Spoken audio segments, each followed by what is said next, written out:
part of what I feel with Disneyland, why it attracts so many spirits that Uh-huh. might not have actually passed there. In parapsychology, they believe that a lot of ghosts go to places where their spirits feel most at home. 100%, yes. 100%. And Bryce even touched on it. Disney fans are diehard.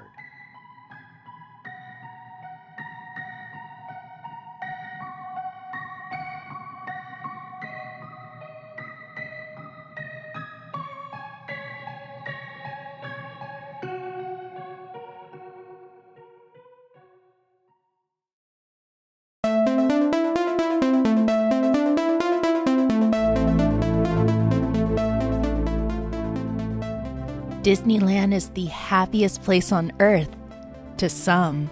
Anyone who knows the park very well understands that beneath the magic is an even more fascinating network of underground tunnels and very dark secrets and twisted undertones.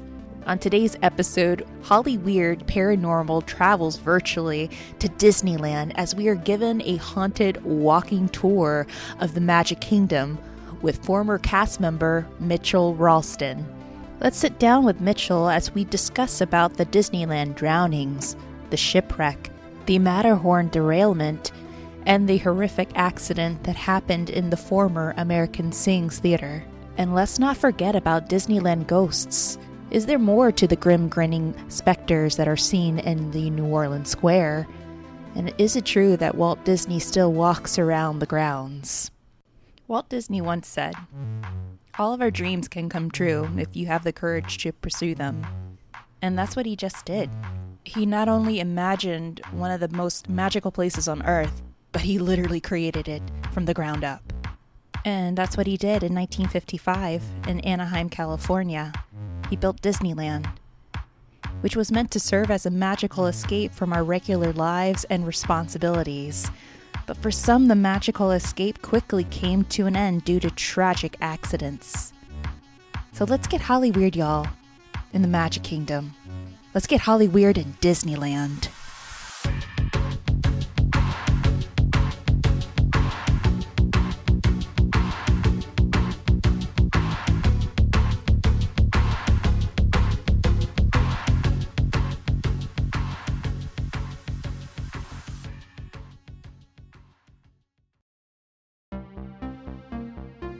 The episode and interview you're about to listen to was recorded via Skype during the COVID-19 stay-at-home order, so please pardon any in and out sounds, muffs, or any glitches that you might hear during this recording. Also, the following episode contains violent and graphic content. Listener discretion advised.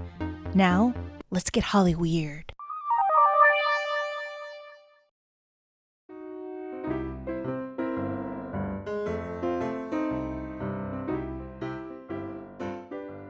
In order to begin, guys, we need to go all the way back, and we're going to go further back to 1901. We need to learn a little bit about the creator of Disney. We need to learn more about Walter Ilias Disney, otherwise known as Walt Disney. Walter Ilias Disney was born in Chicago, Illinois on December 5th of 1901. He passed away in December 15th of 1966 in Los Angeles, California.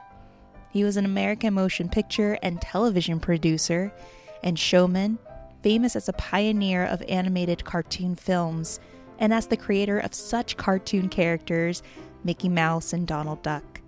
He also planned and built Disneyland, a huge amusement park that opened near Los Angeles in Anaheim, California in 1955. And before his death, he had begun building a second park, Walt Disney World, near Orlando, Florida. The Disney company he founded has become one of the most largest entertainment conglomerates in the world. Now, if you head on over to visitanaheim.org, you'll learn a little bit about the opening of the park. The original Disneyland, the only Disney park, was overseen by Walt Disney himself, and that one opened in July 17th of 1955 in Anaheim, California. In the early 1950s, Walt Disney initially envisioned building a tourist attraction adjacent to his studios in Burbank to entertain studio visitors. After hiring a consultant and doing research, Walt bought a 160-acre site in Anaheim, California in 1953. Today, Disneyland Resort covers over 510 acres. Opening day was known as Black Sunday because so many things didn't go as planned. About 28,000 people attended opening day, but only about half of those guests were actually invited.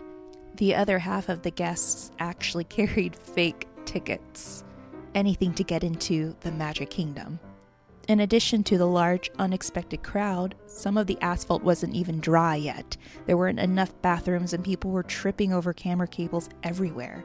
The opening day disaster was a minor detail in Disneyland's success, as over 600 million guests have been through the front gate since it opened. Sleeping Beauty's castle, for example, is modeled after the Neuschwanstein, a castle in Bavaria, Germany. However, the true front of the castle is actually the backside of Sleeping Beauty's castle. It is said that Walt experimented with the castle, turned around backwards in the original concept model, and decided to keep it that way. But did you know the castle's drawbridge actually works? It has only been lowered twice, once when the park opened in 1955 and again when Fantasyland had a makeover in the 1980s. Since its opening, Disneyland has undergone a number of expansions and renovations, including the addition of New Orleans Square in 1966, Bear Country, now Critter Country in 1972, Mickey's Toontown in 1993, and Disney California Adventure Park in 2001, and the newest addition, Cars Land, which opened in June of 2012. But beyond the lights, beyond the grand opening and the excitement, the allure, and the magic of Disneyland, lies a darker and deeper secret. There lies tragedy. Since 1955, the Magic Kingdom has been the tragic kingdom for some parkgoers. You see, when Disneyland opened with a bang, and I say that quite literally, when an accident occurred during its first week of operation. You see, in late July of 1955, a Disneyland railroad operator switched tracks before the back of the train had safely crossed into the station. A mistake that sent the last car of the Red Lot 2 train onto a separate set of tracks. The caboose swung to the side and collided with a concrete divider before derailing. Fortunately, no one was hurt. The worker even fled the scene and never returned. After that, Disneyland had no major incidents for nearly a decade. The good streak ended in May of 1964, when a 15-year-old boy from Long Beach stood up and was thrown from the top of the Matterhorn Bobsleds. He landed on an adjacent ledge, fractured his ribs and skull, and died 3 days later. Over the next 50 years, a dozen more visitors would perish at Disneyland. In most cases, disregard for safety was to blame. And in order to begin with those tales, we need to go back. And we're going to go back with Mitchell Ralston, who's a former cast member of Disneyland, as he shares his theories and thoughts and stories behind the deaths, the tragedies, and even the specters that loom over Disneyland. Let's get Holly weird with Mitchell Ralston.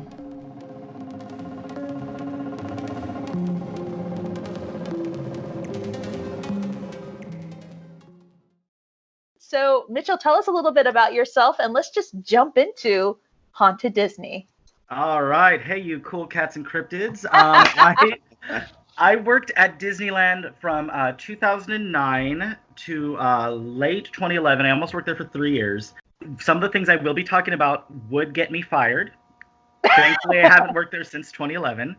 I am going to be telling stories that cast members who currently work there, I mean, everyone's furloughed there right now, so no one really works there. Oh, right. But the cast members who do still work there, I will be just talking about the attraction they work at. I won't be listing any names. Of course not, yeah. To protect the innocent.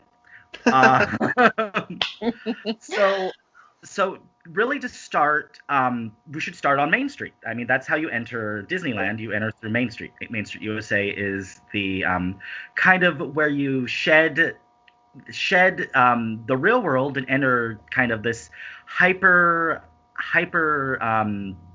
fantastic version of middle America in the 1900s that never really actually existed. AKA, you're the one. That's the street where you're dodging the baby strollers, right? Yeah, you're dodging the baby strollers. You're dodging the main vehicles. You know, honestly, we probably should start with the parking lot because there has been. Yeah. You would say, let's start with the parking lot, which is now known as Disney California Adventure. The old school parking lot used to be this giant expanse where you would park your cars. And in let's see here. Let me just look up my notes. FYI, guys, Mitchell and I have our Mickey Mouse ears. Bryce, do you have ears? You ponder.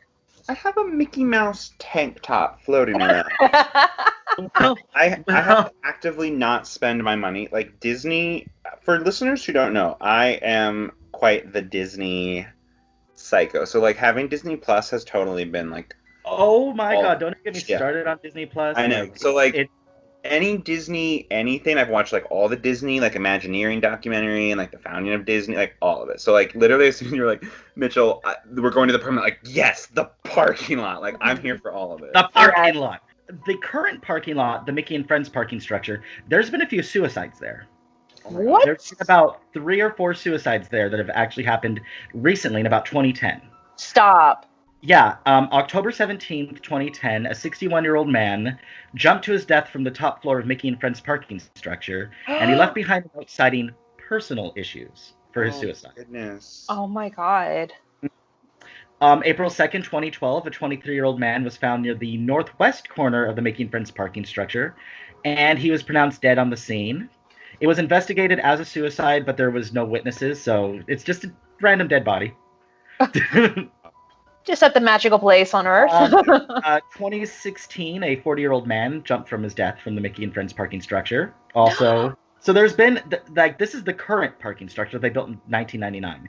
It doesn't state whether or not they were former workers or... Oh, no, these are all just random people. Random people that decided to go to Disney and just end it. Oh, my God. So part of what I feel with... Disneyland, why it attracts so many spirits that might not have actually passed there, is in parapsychology they believe that a lot of ghosts go to places where their spirits feel most at home. 100%, yes. 100%. And Bryce even touched on it. Disney fans are diehard. Pittsburgh, like when I, as an adult, discovered like the entire subculture of Disney pin trading, I was like, oh. So I just like Disney. Y'all can have like, okay, it's a whole journey. That is, yeah. You got to be right with the Lord before you go out pin trading. when I first started at Disney, they have what's called, part of the training is called guest interaction training. They put like pin training lanyards on you, and it's to teach you like how to bring yourself to a child's, you're supposed to be eye to eye with a child, so you get on your knees to like talk to a child, or things like that. They gave us pin trading lanyards, and they walked us by the pin trading table. We were swarmed. It was like Night of the Living Dead. Yeah. They were like pawing us, trying to like I say that with respect. Like, I am not trying to I am not better than anyone. I wish I had time, money, and dedication to be as, like, involved in that. Like, my goal is to be invited to the Disney, like, secret club. I want to see the underground part of Disney. Like, anyone who is, like, further down the Disney path than me, like, please know at the top of this that I am, like, in awe of you and jealous. I'm very jealous. So we're going to circle back to the underground. Yes. That you just mentioned. We're going to circle back to that. We were talking about the parking lot. Yes. So what's now known as Disney California Adventure used to be the old parking lot. March 7th, 1987, a 15-year-old boy was fatally shot in the parking lot. The incident began as an early morning confrontation between rival gang members. So back in the day, Disneyland was kind of like, it was rough. There would be gang members in the parking lot. Girl, the last time I was in Disney was 1995. All right, that in Disneyland. Yeah. And I remember seeing those bros, those cholos there. Oh yeah, cholos. Yeah. Cholos. They're Chucks, they're Dickies, and they're like Like they had just come from getting Selena's Big Bertha off the highway. Yeah. So the one I really want to touch on is September 14th, 1985. A 7-year-old girl from Torrance, California, was crushed to death beneath a tour bus that was coming to Disneyland. She was crushed to death. Oh my God. Yeah, 7-year-old little girl. Oh no. Now, how I touched on that California Adventure is now built over what used to be the parking lot, right? Right. Of my friends, the cast members that I spoke to about what hauntings they've experienced, the ones who've worked at California Adventure, what do you think they've been citing? Oh, a little girl for sure. A little girl running around, laughing, running going around, on rides. The best time. She's been spotted at what's formerly the Bugs Life Theater. Oh, I loved that ride. She's been cited at now Mission Breakout, formerly Tower of Terror. She's been cited. She loves the Little Mermaid ride, apparently. Oh, of course. Come on. She's a 7-year-old girl. So live your afterlife. All throughout California Adventure, and I think it's that little girl. I think it's that particular little girl who's going around California Adventure and just, going on the rides, having fun. Imagine being a little girl and you just got hit by a bus in Disney, and it's like, little girl, come and enter the light. No, stay at Disney. I'm gonna stay in Disney. I think that parapsychologists believe kind of creates situations that draw spirits in is cyclical things. So every single ride and attraction at Disneyland is on a cycle. There's a loading cycle. There's an unloading cycle. The ride itself is a cycle. When we move the vehicles, we call that cycling the vehicles. So I feel that draws spirits in as well. Oh, absolutely. Especially like the amount of energy that is there, like electrical energy. Oh, too. Electrical energy, happiness, sadness, ghetto fights in Toontown, all of that. It's a mix. It's a lot. It's a diverse area. So like every single story that people have told me about their experiences with spirits at Disneyland is that the spirits are very, like, they're active. Mm-hmm. They're like, you will see a full apparition. You will get felt. You will smell things. Wow. So let's go back to Main Street USA. We've gone through the parking lot. We've gone through both parking lots, the Suicide, Mickey and Friends, and we're entering Disneyland. We're going underneath the Main Street train station. Now, Disneyland was mainly founded because Walt Disney wanted a place that he could share with his daughters. Mm-hmm. He went to Griffith Park at the old carousel there, and the bench that he had dreamt up Disneyland is actually in the park right now in the Great Moments of Mr. Lincoln attraction. Oh, wow. Yeah, it's right there. But Walt Disney loved trains. He had a miniature railroad in his backyard called the Carrollwood Pacific, and his favorite attraction, you could say that all of the attractions were his favorite attraction, but really his baby attraction was the Disneyland Railroad. Mm-hmm. So that was one of the attractions I worked. I worked Adventureland, Frontierland. I didn't work any of the Frontierland attractions, but it was Adventureland, Frontierland, and Main Street.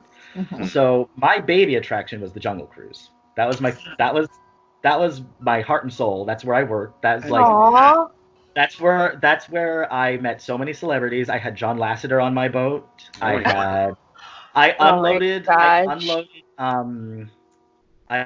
Christina. I loaded Christina Aguilera and her family on a boat, and she turned away, and I because we're supposed to grab the forearm and the elbow of guests when we're loading the boat. She turned away, and I grabbed something that was neither forearm or elbow, and I was so mortified. I was like, "Oh no, it was just an accident." It was an accident. I swear, it wasn't getting dirty. It was the ghost. I'll go back into the bottle.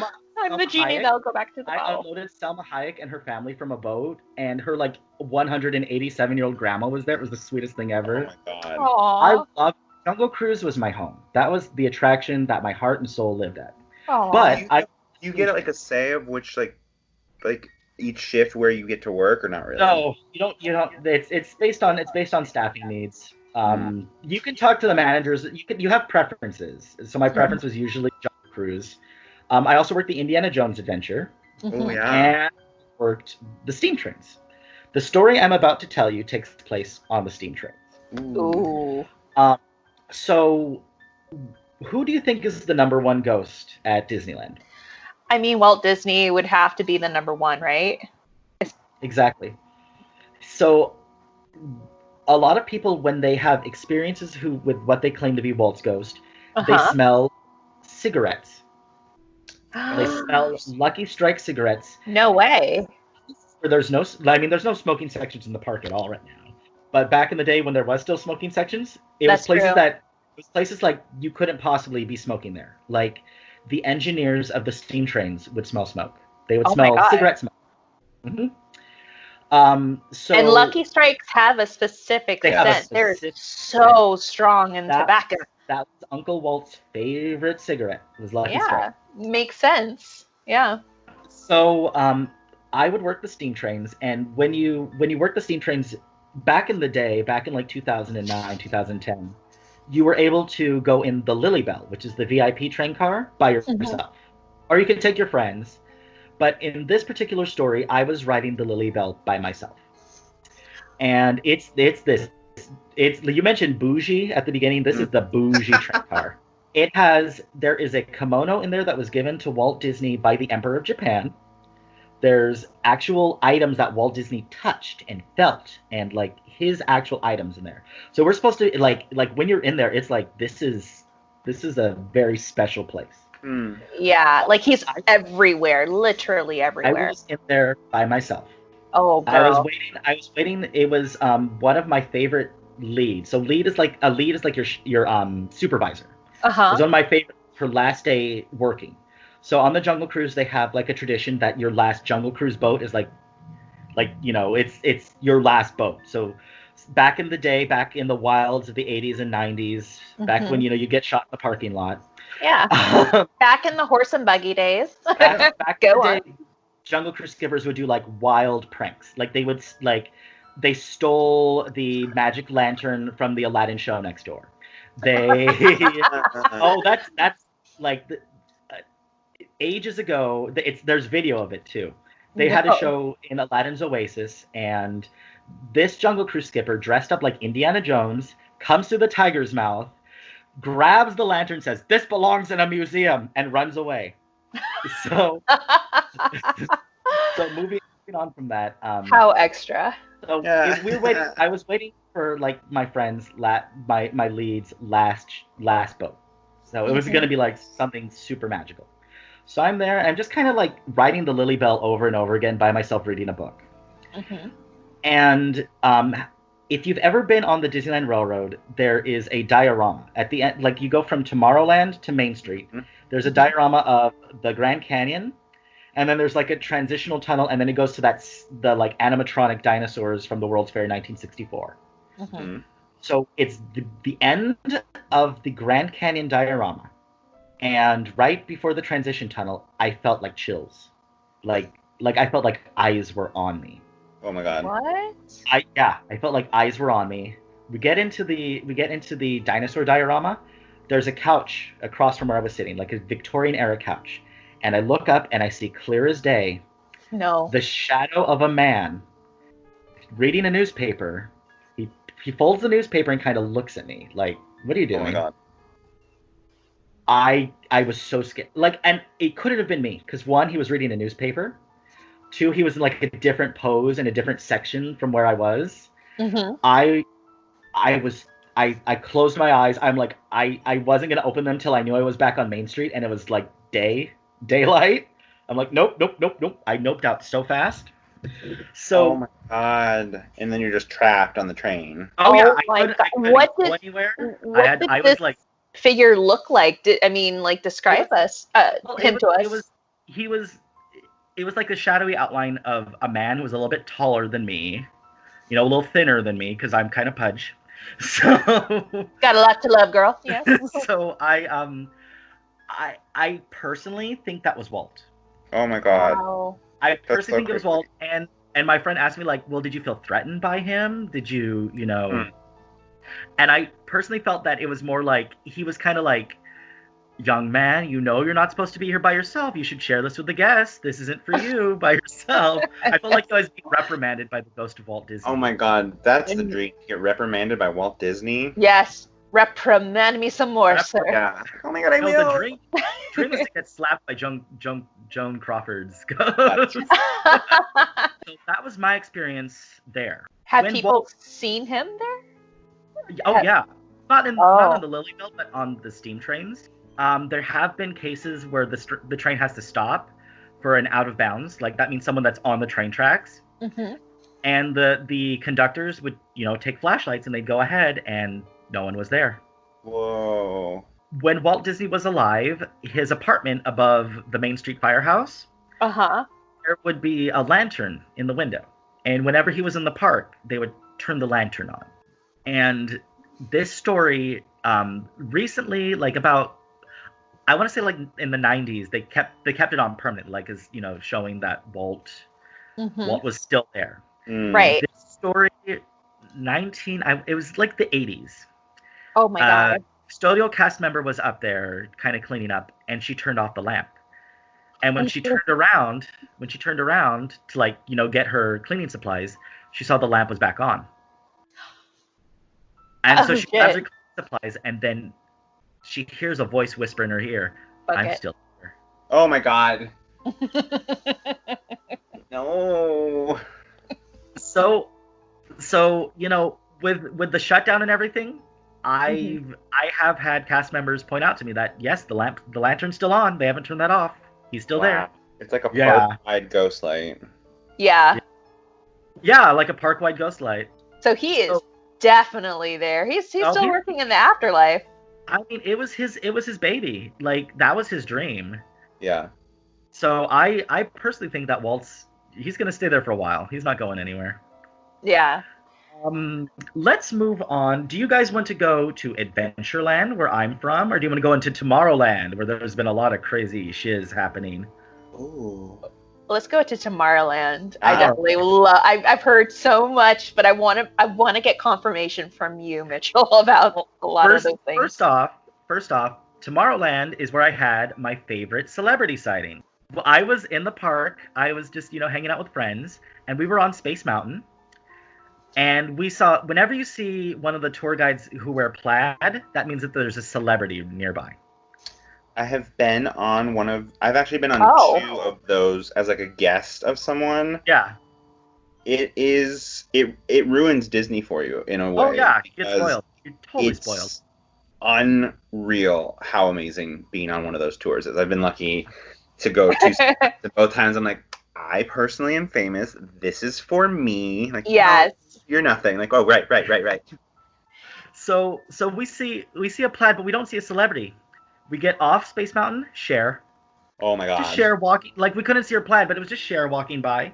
I would just Cher. Oh. But the funny thing is, when Cher's in the park, she kind of ditches her plaid because the guests just think she's a drag queen.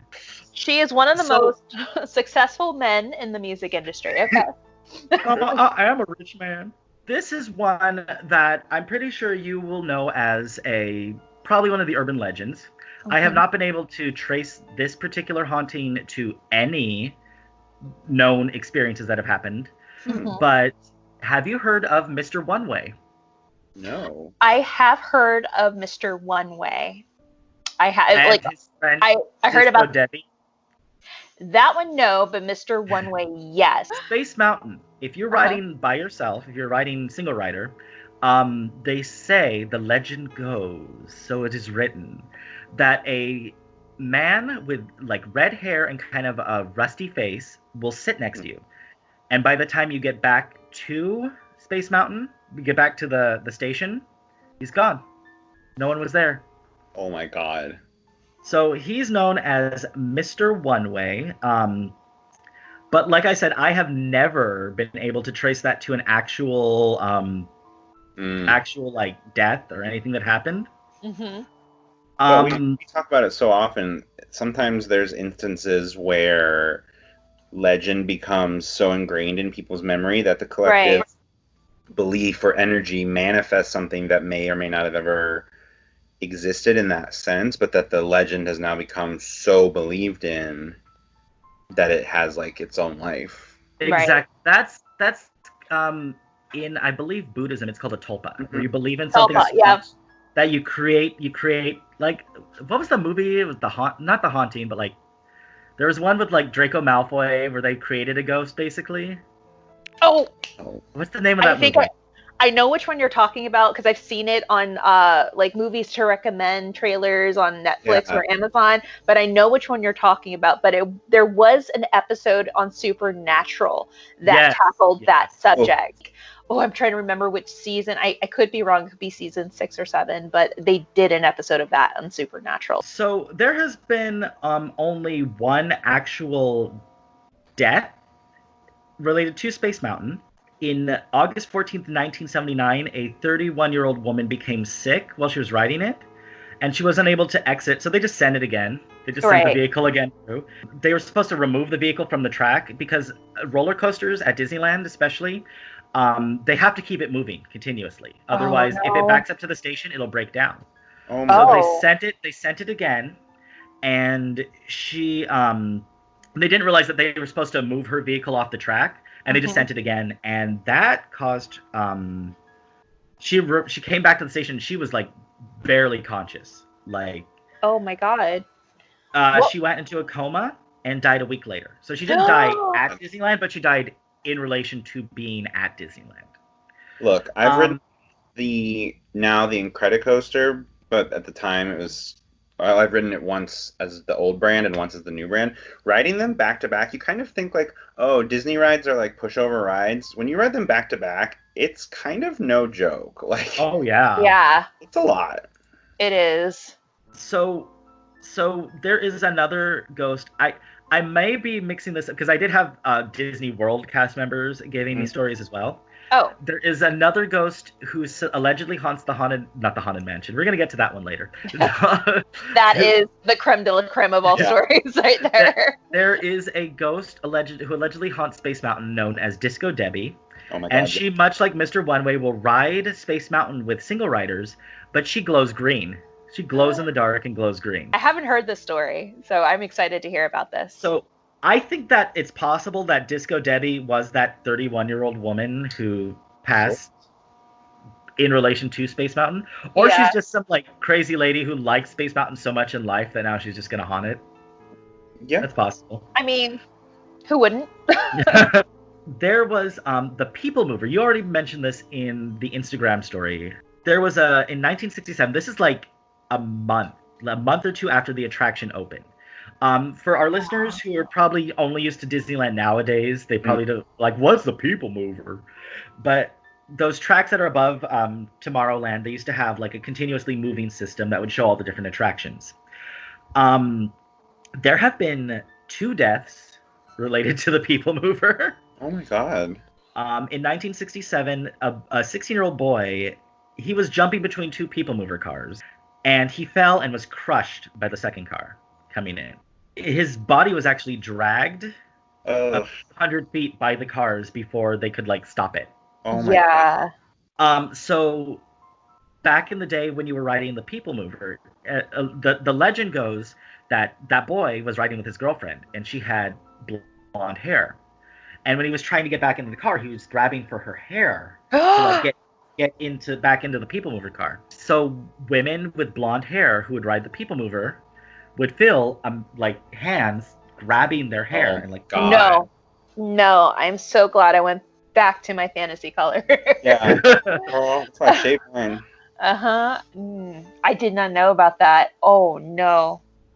That's gotta be creepy. 1980, an 18-year-old guest was crushed and killed by the People Mover. Again, jumping between 2 cars, so stay seated. They have safety procedures for a reason. Like, most of these deaths that I'm going to mention are because people were, like, just, messing around. They're dumb, yeah. So, I don't think that's the one that haunts it. I think it's the 1967 incident that haunts the People Mover tracks. One of the attractions that the People Mover goes through is, it's now the Star Wars launch bay. Ooh. But back in the day, it was the Carousel of Progress, and then later it became America Sings. Oh, sure. And I know which one you're gonna tell. Exactly which one I'm about to tell. This one breaks my heart. This one was the first story that I heard in relation to Disney hauntings, but it's so sad. Yeah.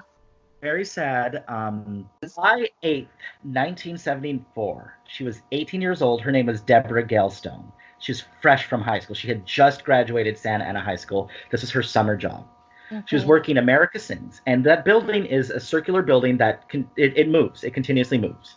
So the way the old attraction would work was you would sit in a theater, and the theater would go from scene to scene. So the building was moving around the scenes. And she had a safety position. It was a safety spot so that she wouldn't get caught in a wrong position.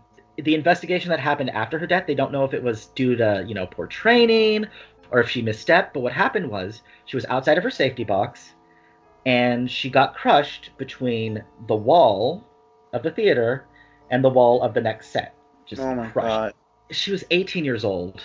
She was a cast member. Like, my heart breaks for this story because I know so many 18-year-old girls, their first job outside of high school, going to Disneyland. Right. And I can just imagine her not going home from her shift that day, and her cast member friends just, So I feel that in this case, her death was so tragic that she's still there, and she's trying to clock into her shift. She's like, what is this scary thing? What is this Chewbacca thing doing here? Yeah. I wonder, for all the spirits there that passed many, many decades ago, and if they're confused or in awe of the changes of the park. I'll get to another story. Another story in a bit. This ghost, she haunts the building. I have friends who worked when it was still America Sings. Because I have friends who worked at Disneyland back in Walt's days. I know people who do new. But this guy who worked there, he said that opening that was terrifying because she would he'd turn on the lights, she'd shut them off immediately. Oh no! He has the sound system, she'd turn it off. So she liked to play pranks, but little poltergeisty. Yeah. 18-year-old girl, of course. Girl, yeah. She's a little bored, so probably flirting. She's like, "Hey, you're cute. You're doing after your shit." Hey. Yes, I found her picture. We're gonna post it on our Instagram, guys. But she's so gorgeous, poor baby. So pretty. Yes. And I'm gonna cry if I think more about it because like I said, I know girls like that, and of course.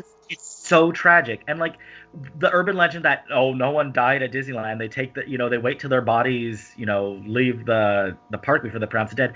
That's a lie because so many not so many comparative you're Disneyland's one of the safest amusement parks in the world, safest theme parks, but it's been around 60 plus years. There's gonna be unfortunate incidences. So you mentioned the monorail. It's so funny that so many of the deaths and maimings that have happened at Disneyland have happened in Tomorrowland and during a grad night. The 1967 thing I think happened during the grad night.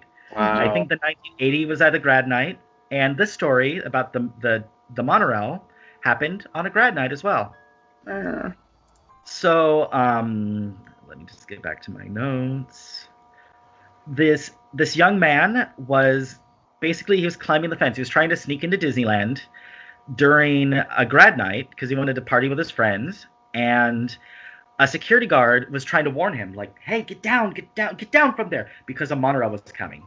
And the kid thought that he said, duck down. Oh my God. So he ducked down, and he was crushed, and and his guts and his, like you said, his arms, he was very mangled because that's being hit by a semi. It's right. Oh my God. Oh. The security guard who witnessed it after he was interviewed afterwards said that they had to spray him off the monorail. Oh. That's how they had to get the body out. That's the thing that's so sad. One of the things, obviously, anyone dying, but it's you're trying to sneak in, you're doing something that you shouldn't be doing, and then the person that witnesses it is left with those emotional scars. Think of other people for 4 seconds, and I get it. Gun to my head, I would sneak into Disney right now, but it's just thinking about that security guard having to cope with that is so heartbreaking. June 8, 1966. I have his name written here, but I don't want to give his name because I feel I feel like that's just like tragic. Like his death was so avoidable. Yeah. Oh, you don't have to. Yeah, you don't have to give his name. Oh no. He was dragged 30 to 40 feet down the track. Oh. Yeah. Like these deaths where they're like dragged are just the most like, oh, I don't even want to think about that. So he surprisingly has been spotted on the monorail, but more importantly, Autopia. A lot of cast members who work Autopia will spot. They have safety positions to make sure that people aren't getting out of their cars and just wandering around. Oh, good. So they've spotted, like late at night, like after the park is closed and they're putting away cars. They've spotted by the monorail pylons someone just walking by, and when they go to like confront them and call security, he's gone. Oh my gosh. So he is the figure that they see walking around there. Oh damn. Yeah. So he's been seen a lot. Yeah. I have friends who've worked Autopia, and they would tell me about like just being out there waiting for cars to drive by, making sure people are safe, and then they feel like I felt like, eyes on them, and they turn and they see someone like in the bushes, so they have to like radio to the next safety position, and they go over there, no one's there. Oh man. And you have to understand, when they radio like the next safety position, they also have to radio the steam trains, right? Because that's like if someone's out of bounds at Autopia, they're in a position where they could get hit by the steam trains as well. So they have to radio the steam trains. They have to radio. Sometimes they have to radio the monorail as well. Right. So it's like a kind of a domino reaction. Well, that's good. I mean, it goes to show also people like that. This is how seriously they take these, situations. Like if they see someone who is not supposed to be in that position or out of line, they have to notify everyone immediately. So, I mean, that's good that they take those precautions. Yeah. Yeah, they have eagle eyes around there for sure. So. Yeah. All right, so we are leaving Tomorrowland now. We've touched on the main haunting. There was one other incident that happened. There was a stabbing in Tomorrowland. Back in the day when you could apparently bring your knife right into Disneyland. Right? What is happening? Yeah. Well, that's why nowadays you go through the bag check and all that jazz. I mean, what was it? It was like 2 years ago. A man had like snuck a rifle onto Tower of Terror. What? Yeah, he was like totally schizophrenic, and his dad. He said his dad's spirit inspired him to bring a rifle onto Tower of Terror. Oh my god! Oh yeah, but he was caught. Like that's how good Disney security is. He was caught before he was even able to get into I think he was able to get into the park, which scares the shiz out of me to think about that. Yeah, like how? But he was caught by security like before he was able to even do anything. God. Thank God. I know. Yeah. That could have been so much worse. Mm-hmm. So moving on, there was the stabbing that happened. That also happened, I think. What happened was a man had like bumped into this guy's girlfriend, and the guy was all machismo, and he just stabbed the other guy right in the middle of Tomorrowland. What, did the guy die, or was he okay? That was God. what I started thinking when I was talking about the parking lot. Yeah. Talk about thug mouth life. I know. I watched videos like you said back in the 90s, like teenagers would just hang out at Disneyland, right? They would just be like go to hang out like at the mall. Yeah, that's I watched videos of them like getting out of their boats on It's a Small World and just wrecking things. Yeah. Like the 90s were just crazy at Disneyland, but this one took place in the 80s, 1981. He was fatally stabbed during a fight with a 28-year-old man. So this is an 18-year-old man who was stabbed by a 28-year-old man. Jeez. The 18-year-old man's family sued the park for $60 million. Oh my God. Jury sided with the man's family because they said that Disneyland was being negligent for not summoning outside medical help, and they awarded the family $600,000. Damn. But that one, I don't think that one's connected to any hauntings. That's why I'm like not really bringing that up. But it's still scary. It's so scary. It really is very, very chilling to know that. We're leaving Tomorrowland, and we are heading into Fantasyland via the Matterhorn. Oh, yes. Now, do you kids want to know why it's very important to always keep your seatbelts on? Listen to the story. We're going to talk about Listen Dolly's to the Dip. story. Mm-hmm. So we're going to say hello, Dolly, to Dolly's Dip. This woman, all of these stories are like in the 80s too. It's like 1981, 1987, Wow. 1980. Get it together, 80s. Dang, 80s, But there calm was sort of down. like no law back then. It was like The 80s were a lawless different time. span of decade. Mm-hmm. The actual first death that happened at Disneyland was in 1964.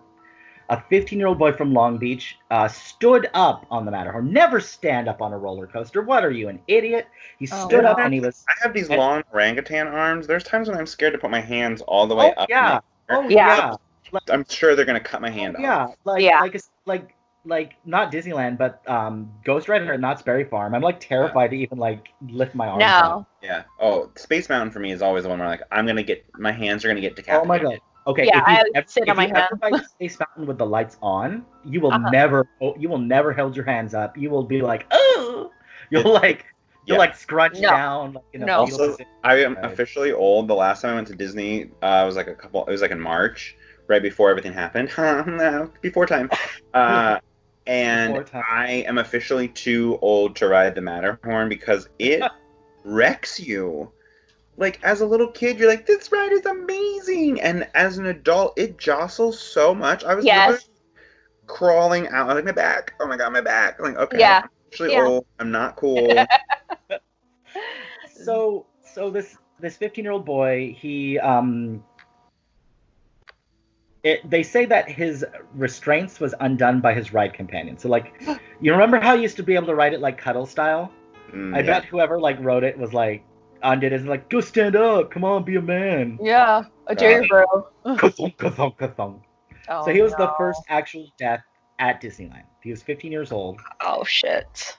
But the story I'm about to tell you, the one that we have people describing hauntings at, was January 3rd, 1984. She was 48 years old. Her name was Dolly. I have her last name somewhere, but she was from Fremont, and she undid her safety belt, and she kind of got up, and I think she was trying to look to see how her kids were like doing on the ride, like, hey, this is fun, huh, honey? No. Like that. And the vehicle had taken a dip, and she was flung from the vehicle, and the next actual ride vehicle decapitated her. They flat out say cause of death was decapitation.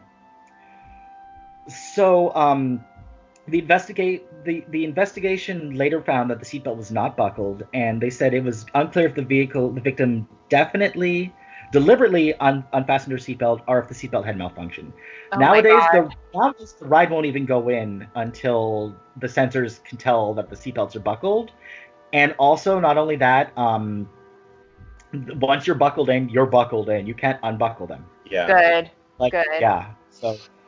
So cast members who work the Matterhorn around that area, they'll describe just like this feeling of dread, like just feeling like gross. You just feel, and it's colder there. It'll be like 110 degrees outside during the summer, but once you get to that section, it's ice cold.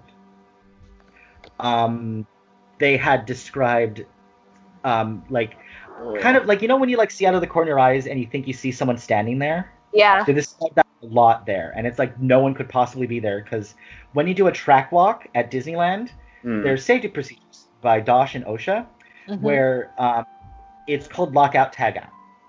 I'm bringing this up because I'm going to bring this up again when I tell my Indiana Jones adventure story. But you basically the ride stop, the button that make ride go, is it's locked, and you're locked with a lock that you have the key to. So if you don't come back, your key can't unlock it. So you're tagged out with your cast member ID, so they know, oh hey, Jessica is on the track right now. Oh hey, blah blah blah is on the track. So when you have to do track walks for safe procedure runnings for roller coasters especially, and they while they're doing this track walk, there'll be one or two cast members, and they'll see just out of the corner eye a woman there who shouldn't be there. Oh my god. Ew. Yeah. That's Dolly. Yeah. And she's obviously intact. Like, she looks. Yeah, she's. If you're asking if she's a headless ghost, no. Like, Okay. no one's described her being headless. Oh God, thank God. And before your commenters comment, yes, there is a half-size basketball court in the top of the monorail. Not monorail, sorry, the Matterhorn. The urban legend about that is that for it to be that particular height, it had to have been, I want to say, like a gymnasium, like the zoning. So Walt Disney, to get it the particular height that he wanted it to be, he put in the half basketball court. That is false. That is an urban legend. It's really there. Partially, it was like kind of like a break room area for the mountain club. So now it's just graffitied all up and down by cast members.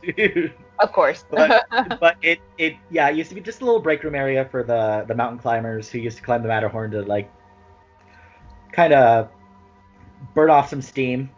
Not that climbing a mountain dressed like Goofy is gonna not burn off any steam. Yeah. Right. Seriously. So we just left the Matterhorn, and we're going back to kind of the Main Street area. We're right by the baby care center. There have been sightings of a woman in white on Main Street, wearing clothing that it's not a cast member costume. It's they describe it as like a 1900s dress. Whoa. Oh wow. And lost children. She'll help lost children get to the baby care center. Aww. So my theory on that ghost is, before it was even Disneyland, it was all farmland by the Dominguez family. It was an orange grove. So I think that she may have been like a matriarch of the family, or like, you know, a great grandma who had like passed on the family ranch before it even became Disneyland. And now she's just there kind of like, you know, taking care of babies because that's what she did in life. Damn, can you imagine like what she's experiencing versus like what she came from? Yeah. Oh, yeah. She's just like, well, this is my existence now. Come here, kid. Yeah. Let's go find the baby center. Yeah. I believe that's called purgatory, but okay. Okay. I wonder if she could stop on the way to get a Dole Whip. So. Or Yeah, like, that's right bad. there by the corn Somewhere, dog. at least on Like, the right by the corn dog wagon. Get a corn dog, lady. Get a Have some ton fun. dog on the way there. You don't have to worry about calories in the afterlife. So, surprisingly, I don't have that many ghost stories about Fantasyland besides Dolly's Dit. Maybe that's because I don't know that many Fantasyland cast members. But Bryce, you did mention the underground. Oh God, yes. Disneyland does not actually have utilidors. That's a Florida thing. Utilidors. When Walt Disney had built Disneyland, there were so many things that he hadn't really considered. Totally. That when they were building Disney World, he wanted to fix. So, for example, at Disneyland, he was on Main Street and he saw, you know, someone wearing a futuristic costume from Tomorrowland crossing Main Street, and he didn't like that because it's like, what are you doing here? This is 1910. You're like 1986. So when they built Disney World, they built the entire park on a second layer. And the first layer is this giant subterranean complex where pipes bring trash places, deliveries. So, like, if you're not in your correct land, you'll use the utilidors to get to your correct land. However, Disneyland does have some underground areas. One of them is in Tomorrowland. It's underneath the Tomorrowland Terrace. That's where they used to get the bands. You know, that bandstand that comes up and down. Yeah. I have friends who work there say that's not exactly haunted, but it's one of the creepiest places because it looks like Freddy Krueger's boiler room, they say. That's creepy. That's creepy. In Fantasyland, one of those underground tunnels is underneath the Pinocchio Village House. It's now known as like the Beauty and the Beast restaurant, the Red Rose Tavern. And that's kind of where some of their managers' offices are. And they describe it being just creepy down there. Like, a lot of the people who have experiences at Disney describe being looked at, like being watched, and like seeing like shadow people out of the corner of their eyes. Interesting. So that's one of the spots that they say that they feel like really like watched, and that someone's there, but they can't find whoever is there. Wow. It's this underground area in Fantasyland, underneath basically where the Pinocchio ride is. Mm-hmm. Oh yeah. Let's see. Should we continue into Toontown, or should we go into Frontierland? Ooh, which one is closer? Toontown, we go up past It's a Small World. Ooh, let's go into Toontown. Okay. So I love that It's a Small World ride. Mr. Yeah. Toad, right? Mr. Toad, the only ride at Disneyland where you go straight to hell. Yeah. That's true. So I have friends who have rode it, who have worked It's a Small World, and they say that it's creepy, but not in a haunted kind of way. It's more creepy that the dolls continuously move throughout the night without sound on. Can you just imagine that? Just like all the little singing dolls without just their little mouths opening and closing. Hell no. They move? Yeah, they move still. Yeah. Oh god, that's horrifying. Yeah. Yeah. No one has come to me with ghost stories about It's Small. I'm certain just because no one has told me any ghost stories about It's a Small World doesn't mean that there aren't any ghost stories about It's a Small World. But going on into Toontown, Roger Rabbit's cartoon spin. There was a very tragic death, and it was a little kid. It was like, it was recently, 2000. Oh wow! A 4-year-old boy fell out of the ride vehicle, and he was also dragged underneath the car. Oh my god! Caused serious internal injuries, cardiac arrest, and brain damage. So he didn't die on the scene, but they rushed him to the hospital where he did succumb to his injuries then.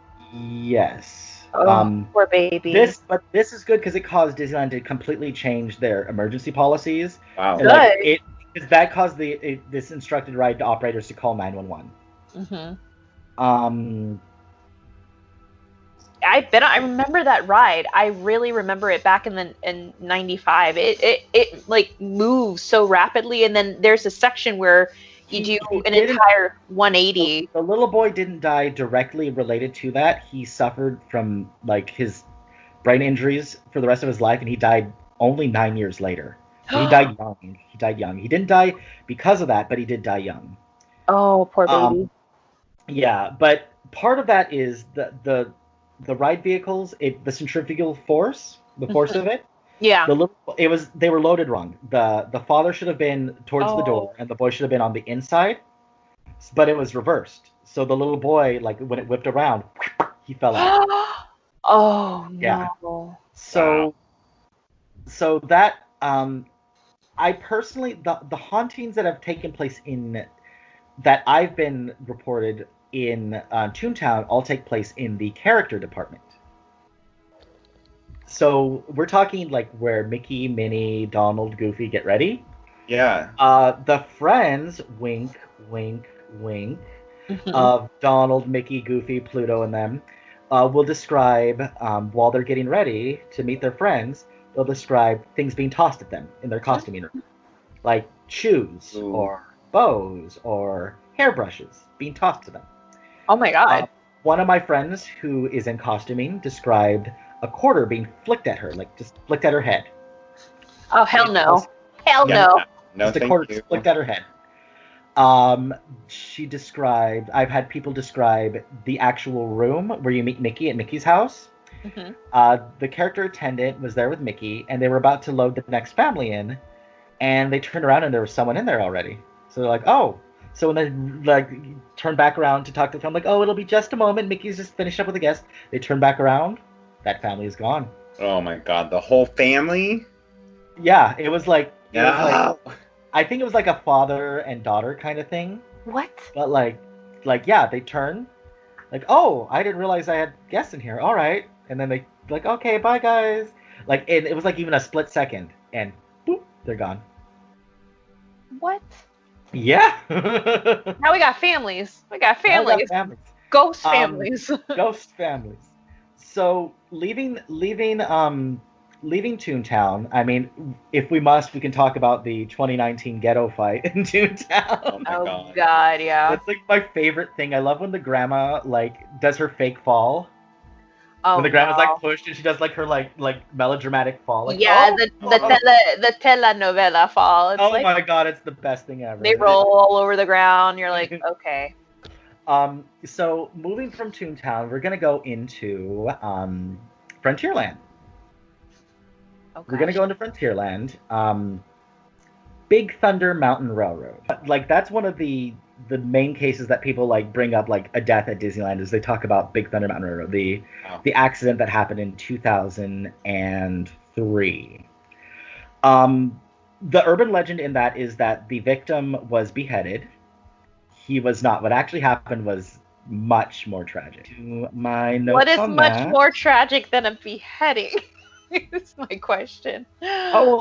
your chest being caved in. Oh, bye. Good night. Good night. September 2003. This story, I know people who worked there that day. I know people who walked the track after the accident. Oh my God. Yeah, it's all the things I'm saying today, I'm like, I'm never going to be hired by Disney again. So let's go. Girl. I'm the like way they're taking care of their folks who wants to go back to work, you know. I'm certain that they're gonna remove my Disney Plus subscription. No. Mickey Mouse is gonna come over and take out all my Disney. I'll do anything. Mm-hmm. So it was a 22-year-old man, and it was a derailment of one of the coaster cars. It also injured 10 other riders, and it was the investigation afterwards described it to be a situation of improper maintenance. What happened was the first passenger car collided with the underside of the locomotive, the first car there, and it caused it to derail. I don't really want to talk more about the death that happened so much as his ghost is still there. Okay. Wow. The section where it derailed, cast members doing track walks will describe seeing a man there. Again, there shouldn't be a man there. Surprisingly, a lot of cast members have told me stories of a ghost train. They'll hear and feel what sounds like one of the ride vehicles moving throughout the attraction. Not the show going off, but just the sounds of like a train and feeling like the ground rumble like it's coming. Interesting. And so they're running to like a safety position, right? Mm-hmm. And they call back to the tower. The tower is like the main ride console, and they're still locked out, tag up. There's no way that a vehicle could be moving on that track with anyone there. If I still worked at Disney, I'd be so fired by what I just said. Oh my God. So we have the ghost of this 22-year-old guy. I mean, when people see him, they just see like, oh, it's just a man in contemporary clothing, just like kind of walking around, and he doesn't interact. The thing is, when you're doing a track walk, you know who you're doing a track walk with. You know the people you're working the attraction with. Oh, of course. You know they're all wearing the same costume that you're wearing, right? You see someone on the track that should not be there. You're like going into like emergency mode. You're like, oh, someone's there that should not be there. Well, and especially with the train, like feeling the train coming, like not being trust, like that's the life or death situation, as evidenced by the woman who got squished. Like, okay, and then you can't trust that. Like, oh my God, that's so stressful. Mm-hmm. Oh yeah. I like, oof, like again, like with the situation with the America Sings death. I feel like this story also affects me so much because I knew people who worked there that day, who were there when the accident happened, who like had to like be interviewed about the accident. It's fun to tell the ghost stories, but like the like human stories behind them are so tragic that it's like, ooh, it just makes me so sad sometimes. Yeah. Moving from Big Thunder Mountain Railroad, the rivers of America. Oh boy. First of all, the water there is about, I want to say about maybe 3 feet deep. It's not as deep as you think it is. But there's been like 3 drownings there. There have been like. Well, you can drown in a puddle. You can drown in a, yeah. Yeah. You You can drown in a glass of water if you don't drink it, right? Yeah. But again, this is like, and these are another deaths that could be completely avoided because it was a brother, and like an older brother and a younger brother who wanted to spend the night on Tom Sawyer's Island. The security procedures with Tom Sawyer's Island is they have to sweep the island after after closing to make sure no one's there. Right. And so I think they hid in the restroom. Like literally like standing on the toilet kind of thing. Oh, hell like, no. They hid in the restroom. And the older brother, after everyone's gone, they're like, well, how do we get back? Oh my god. So the older brother tried to swim with the younger brother on his shoulders, and he drowned. Oh my god. Which one, the older or the younger? The older brother drowned. The younger brother got back to the land, but the older brother drowned. This is 1973, and he was 18 years old, and the younger brother was 10 years old. The younger brother did not know how to swim, so the older brother was trying to carry him back. Right. Oh, the younger brother was able to stay afloat by dog paddling until a ride operator rescued him. Oh my god. Oh no. So that happened. That's one of the deaths. And in 1983, an 18-year-old man did the same thing, tried to hide on Tom Sawyer's Island. Oh shit. And he found this was also during a grad night, and he was drunk. God damn it. So he was trying to pilot a rubber emergency boat from Tom Sawyer's Island. Oh my god. Crashed it and drowned. And the victim's mother sued Disneyland for allowing her inebriated son onto the premises. Like, okay. So frustrating. Both of those drowning incidences happened there. There was also a very, very tragic, the sailing ship Columbia, the one that everyone says, "Oh, look at the pirate ship," but it's not a pirate ship. Mm-hmm. It was December 24th, this Christmas Eve, and they were understaffed. So a manager had stepped in. The manager is supposed to be trained on all the attractions, the attraction managers. Mm-hmm. So he stepped in to kind of help out with it, and he fastened a cleat wrong on the sailing ship Columbia. And the sailing ship Columbia, part of their docking, it's fastened to a cleat, and then they do the throttle, basically full throttle, so it's taut, so it can't move. Oh, sure. So the cleat got loose and hit a man in the chest. Do you remember the Ghost Radar app back in the day? Yeah. One night, we had the Ghost Radar app, one of my friends, and we were walking by the Columbia, and it said Columbia. It said cleat. Oh no. It said can't breathe. It said chest. It said things. It said other words like balloon and things like that. But it said things that only applied it only applied to that position. We were so because we knew that, being a bunch of geeky cast members who like ghosts, we know all the ghost stories. Right. Yeah. But the fact that it brought up words that only apply to this situation is just so chilling that I got the heebie-jeebies just thinking about it. We want to make our finale be the Haunted Mansion, so we're going to push off that. We're not going to go into New Orleans Square just yet, because there's a lot of ghost stories in New Orleans Square. Oh god, I bet. Let's go into Adventureland, mainly the Indiana Jones adventure. When I worked there, they still probably do it, but one of our shifts was 6:30 until 2 o'clock in the morning, and we would be cycling vehicles late at night. So brutal. We'd be cycling vehicles late at night, helping out with maintenance people.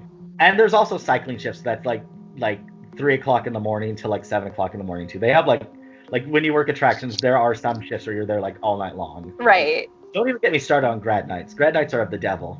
I mean, obviously, as witnessed by how many deaths that are related to grad nights.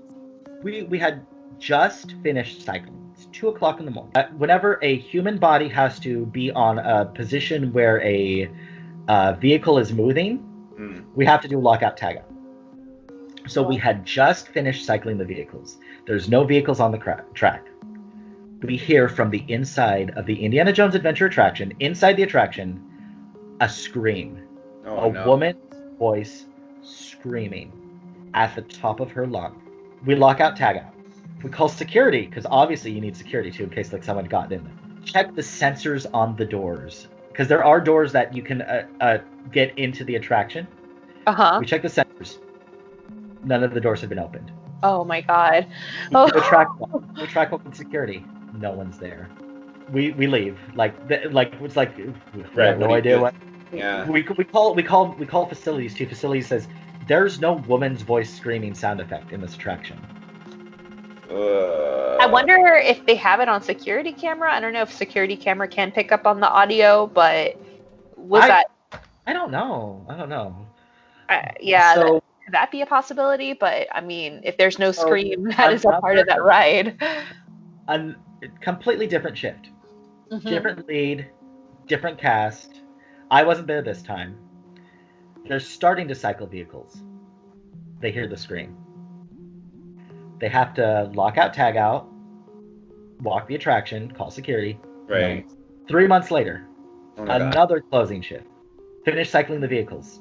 Starting to leave. They hear the scream. Same position, calling security, lock out, tag out, walking the attraction. Nothing was found. So the Indiana Jones adventure does have a death related to it. A 23-year-old woman in the year 2000, she had visited from Spain, and after she got off the ride, she complained about a headache. And what basically happened was she had a brain hemorrhage, and she died September 1st of the same year. Oh my god. I don't think she's the scream that we hear, but it's possible. I mean, it could also be, well, it was a woman's voice we heard. It wasn't a child's voice, so it couldn't be the little girl. Right. So it, like, we had no idea whose voice that was we heard. We had no idea what we heard. We just know, and it was like 6 times, 6 different shifts, all during the closing shifts, that we heard this mysterious scream. Oh my god. Yeah. But at least there's validation that, you know, other people heard it too, you know. Yes. It wasn't just one person or you. It was just like other people can validate that. There is a story of an old man who he was working the maintenance for the Indiana Jones adventure. And he loved that attraction. That was like his favorite attraction to work. It was his baby. Yeah. He passed on, and the legend goes that he came to work the next day. His spirit. Dang. That happens a lot. Yeah. He went to the guys at the maintenance bay. Yeah. Turn around and see him there, and like freak out because, you know, our friend who had just died the day before is here right now. They freak out, and disappears. He disappears. They're like, Bob, you died yesterday. I know. Yeah. So we were in the tower of the Indiana Jones adventure, and I was talking with my lead about that. And the lights in the tower aren't on the flicker lights like the rest of the attraction are, because you need to have, you know, look at paperwork and things like that. So it needs to be good lighting. Right. We're talking about the maintenance man's ghost. The lights start to flicker. No. That's him. Like, That's him. on you, the lights start flickering, and we're like, okay, we're just gonna change the subject now. Yeah. Passing through New Orleans Square, we're gonna go hit up Critter Country real quick. Ew, What attraction in Critter Country do you think is haunted AF? I have no idea. I haven't heard anything in regards to Critter Country. The Many Adventures of Winnie the Pooh. That would, yeah. I have a friend who, she is the Haunted Mansion's #1 fangirl, but she also works Winnie the Pooh, and she loves that attraction a lot. Aww. She told me stories about, like, doing the track walk. Again, you have to lock out, tag out, even for the little mini dark rides. Doing the track walk and seeing a child just kind of scurry off the attraction. And she, like, turns around trying to, you know, get its attention. No one's there. I have another friend. She is no longer with Disney, but she was a lead on the Many Adventures of Winnie the Pooh, and she was training a cast member. And the cast member who was working with them, not her trainee, but another cast member, had told them that he senses things. That he's, you know, he's able to sense things, and he didn't like to do the track walks because he said there's something in that attraction. So she was like, well, I'll do the track walk. I'll do the track walk with you because I have to train this fire. Okay. So they're starting the track walk, and behind them they hear footprints. No. And so they start walking faster. They hear it keep up with them. So they're getting like they're like running. They are running through the attraction. Oh no. It's keeping up with them. It is like keeping up with their pace perfectly. They get back to the attraction. They see like kind of like smoke. There's no smoke effects in that section of the attraction. They see smoke kind of just float out of the attraction. And the young man who said that he sensed things, he quit the next day. Like he put in his notice. I'm sorry. Yeah. I can't work with you anymore. I quit. I'm sorry, guys. I quit. But like I guess because he described to her like he saw what was in there, and he's like, I don't like what's in there. Oh no. I wonder if it was bad or if it's good. I don't know. I like the fact that it's chasing them. Yeah, kind of gives you an idea that it's like not pleasant. Yeah. There's been like no deaths on the Winnie the Pooh attraction, or obviously not. Yeah. So. Oh my god. Like, who knows what is attracted to that? I mean, maybe he did see a ghost and he was like, I'm not dealing with this. I'm wondering if, in part of that, because I'm sure you're going to bring this up, but I've heard that people have been caught trying to dump ashes, especially ashes of their children in certain rides. And I guess whenever they do, the track walk, that people have come across actual pieces of bone and human remain in a puddle of ashes. Is that true? Oh, yeah, the kind of slang they have for that is someone dropped off grandma. Someone dropped off little Timmy. Someone dropped off grandma. Hilarious. Oh my god. Have you ever witnessed anything like that, or any of your friends that are coworkers there? Like, have they ever witnessed someone trying to dump grandma? Yeah, dump grandma or little Timmy. Drop off grandma. No, but some of my ashes will be mixed into the Jungle Cruise water after I pass. So I mean, wink, wink. You get a letter from Disney. They're like, I'm serving. Dear Mitchell Ralston.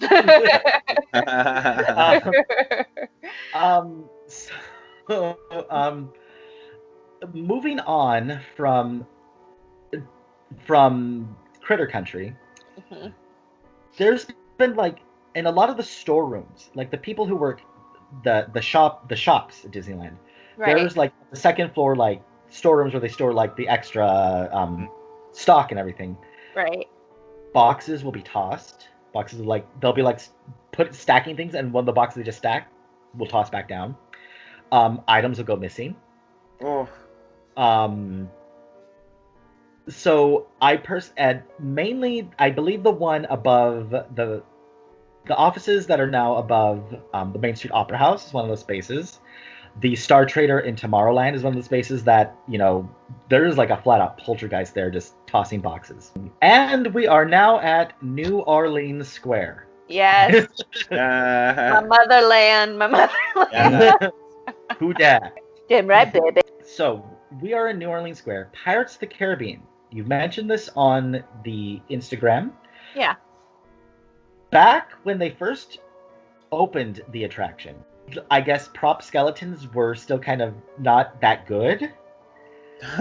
So they used medical skeletons, which were bodies that had been donated to science, and that were actual human body skeletons. Oh. Yep, they came from UCLA. That's what I read. They came from UCLA, actual human skeletons. And if you think about it, the first half of that attraction is nothing but skeleton. Totally. Amount of skeletons in like the beginning of the ride. Yeah. The like you said on the Instagram, they were eventually, interred and given proper burials, except for one. And which one do you think it is? It's the one above the bedpost, right? That's what I keep on reading. It is allegedly. I can't really verify this with 100% certainty, but allegedly, it is the the skull above the bedpost in Pirates of the Caribbean. That's the only one that was left behind. That is the only one that's allegedly. The boat storage for Pirates of the Caribbean, where they put the boats in at night, is one of the most haunted locations at Disneyland. No. Cast members have their hair tugged. Have the touchies. They felt hands on their shoulders, like, hey, I'm here, don't turn around, I'm here. Mm-hmm. They've heard whispering. They've heard their names called out. They've it is one of the most haunted spots. Like, I have had so many cast members who work Pirates, when even I worked there, just tell me, like, hey, it's creepy there. Really? Yeah. Who do they believe it is? Like, they think it's the spirits of the skeletons that were used in the very beginning of that ride? A little bit of column A, a little bit of column B. You know how I mentioned earlier how ghosts are drawn, like their spirits are drawn to places they were happy? Yeah. Think about how many little kids and how many adults say that that's their favorite attraction. That's true. And also water, it's been said in, parapsychology that water is definitely a magnet for, phenomenon like that. Magnet for phenomenon. Yes. Oh my God, Bryce, for a person who really stands by the phrase no me toques, you're going to have, I mean, if you go to Disneyland, you will be I will ride Pirates no matter what, but do not touch me. I'll ride Pirates, and like I know where boat storage is. So just peeking to the curtain, I get chills because I know that it's there. Yeah. It's like you know when like watching the Conjuring House live stream, you're just kind of like looking at it like, come on, do something. Yeah. So like we're expecting the worst. Oh, FYI, if you guys have missed out on that stream, you missed out on a lot of crazy things that happened. I'm peeking my head, like looking at the boat storage spot, like, okay, I know you're in there. Yeah. I know you're in. Have you ever seen anything in the corner of your eye, like in that area? No, not really. I've never had any experiences on Pirates, but I have so many friends who have. Yes. And they describe, especially in boat storage, shadow people. So that's a very common occurrence, is shadow people. Oh, in the boat storage of Pirates of the Caribbean, and even on sometimes the attraction, they'll describe part of their training they do so they're able to know where all the secret entrances and exits are for evacuation. They do kind of call it cat and mouse. So they'll someone will be up in the tower and they'll call okay, go to section blah blah blah, and then the trainee will go to that section, and while they're doing that, they'll describe they're at a section, they pick up the phone, the radio tower, they're there, and they'll see a shadow person walk by in the corner of their eye. Oof. That is insane. Oh my gosh. I saw Mickey and shadow people. What? Right. And I wonder too, I want to donate my body to science. Can you actually write a letter to Disney? I want to donate my body to Disney. What? What? No. Pirates of the Caribbean, please. All right. You're going to play tough right now. I'll have my body cremated and sprinkled. Salt-based sprinkled in every part of that, park. So mentioning bodies being cremated and sprinkled, Pirates, I guess, is one that they try to sprinkle ashes in. Gosh. But honestly, the number one is the Haunted Mansion. Oh, hell to the yes. I mean, I know so many Halloween, haunted house, horror fans who've said, "Oh, I want my ashes sprinkled in the Haunted Mansion," I've already told my husband that. I'm if we're going to be cremated, either put my remains in the Hollywood Forever, mausoleum somewhere, or the Haunted Mansion in Disneyland. I told my mother when I die I wanted to scatter my ashes on the Queen Mary so I can haunt it too.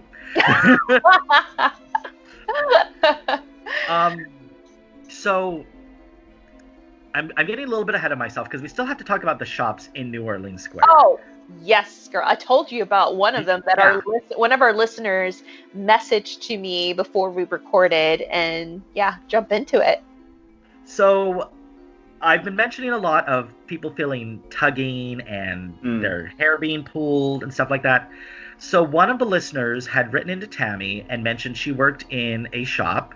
And for the listener's safety, I will not list the shop. Yes. Because I'm just so afraid that you guys are gonna get a cease and desist from Disney lawyers. That's my dream, honestly. That is. Yeah, seriously, I will freaking frame it. Yeah. Girl. Back when I worked there, I had two friends who almost were fired because they had posted a backstage, like they were just dancing backstage. You could not tell that they were backstage, except for the fact that you could see the back end of Space Mountain. Oh, and shit. They were almost fired. Wow. Damn. If for cast members, they are dead on. It's called Value the Magic. It's one of the service models. There's only one Mickey Mouse. Mm-hmm. There's like I was gonna mention the headroom, quote unquote, Right. which is where they keep all of Mickey's heads. Once you see that, you will never believe in magic again. You're like, uh-huh. Oh, I just mentioned it. I'm sorry, kids. Don't get ahead of yourself there, Mitchell. We're gonna have to edit that out, kids. So they're deep on their cast members about Value the Magic. Oh, I heard. So this cast member had worked in one of the dress shops, and she describes, they have shifts where they're out there till like 3 a.m. restocking things. Mm-hmm. And she had described someone just tugging on her dress, like trying to get her attention. Like, I'm already here till 3 a.m. Can you just leave me alone? Oh, please. Yeah, so the listener, too, beforehand, she described the same thing that happened. So I'm going to read her message right here. I read it to Mitchell, and we were like, yeah, that's pretty normal. So she describes the name of the store. We're not going to say it, but it's a little dress shop next to a certain club. Normally one person is scheduled for that shop since it's so tiny. I just finished helping a guest and went back behind the counter, and I felt someone tug at my collar. It was so hard that I leaned back. I knew no one was behind me because the register area can only fit 1 to maybe 2 people at a time. I turned and no one was there. It happened again about a week later, but this time it was a softer tug. I decided to tell one of the managers, and she turned to the lead and looked scared. They told me that management doesn't like working in that basement of the shop because they hear noises down there. I was asked if I'd like to be moved from working the New Orleans Square. I said no. I was then later moved to a different section that was that same week. Also, like the Pirates of the Caribbean, like the cast members working in those shops will hear their voice, like hear their names whispered. Wow. And that also goes with the Haunted Mansion. One of my friends, the one I mentioned earlier, who works the Haunted Mansion, she, one of her favorite positions is the unload. It's this treadmill. You're basically walking a treadmill, and to make sure that people unload safely. Mm-hmm. And there's a mirror there so they can see, like, if anyone's trying to, ride, not getting off the vehicles or anything. And they have a button to stop the attraction.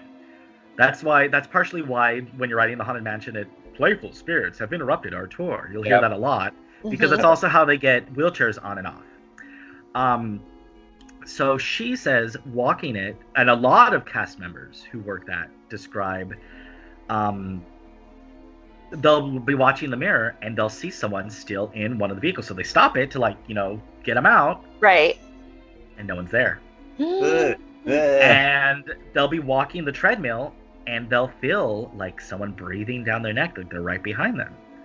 And they'll feel their hair being tugged or their dress being tugged. No. And so a lot of girl cast members are very uncomfortable down there because they, the spirit there is like they feel like it's kind of like a not so nice person. Oh no.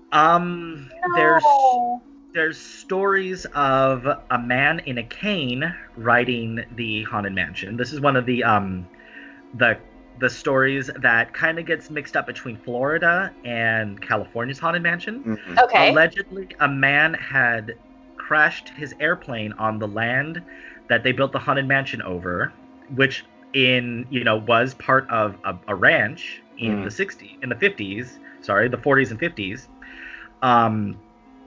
But this story also has been told in Florida, so I'm pretty sure it's probably just an urban legend. I haven't been able to like find any news articles backing it up. Validate it. Yeah, of course. But there have been sightings of an old man in a riding a dune buggy, and he has a cane with him. He's just riding by himself, and then you'll see like there's parts of the ride where you're able to see who's in the dune buggy next to you.